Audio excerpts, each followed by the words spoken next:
প্রথম আলো রিপোর্টে আমরা দেখেছি সব হাটই আসলে বিএনপির নেতাকর্মীরাই পেয়েছে, কিন্তু তারা হাটের জন্য যে নির্ধারিত জায়গা সেই জায়গায় হাট না করে তারা রাস্তাঘাটে হাট করতেছে। অনেক জায়গায় আমরা দেখেছি যে হাট বরাদ্দ দেওয়া হয় নাই, কিন্তু পাড়ায় পাড়ায়, এটা গতবারও হয় নাই, এবার বিভিন্ন জায়গায়, যে আপনি বনশ্রীতে দেখেন, মোহাম্মদপুরে দেখেন, বিভিন্ন জায়গায় পাড়ায় পাড়ায় লোকাল নেতারা যারা হয়তো হাট পায় নাই, হাট পেতে চেয়েছিল, যারা থাকে না যে ওয়ার্ডের নেতা, তারা নিজেরা হাট বসাচ্ছে এবং সে হাসিলও আদায় করছে।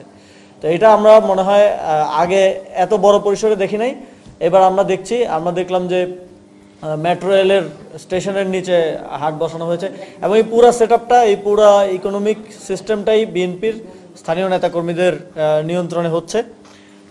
এই অনিয়ম করে হাট বরাদ্দ থেকে শুরু করে বরাদ্দহীনভাবে হাট করা, সেখান থেকে হাসিল আদায় করা, এই কার্যক্রমগুলোর মধ্য দিয়ে এই যে কোরবানি ঈদের যেই পবিত্রতা, এই পবিত্রতাকে এই সরকার মানে নষ্ট করছে।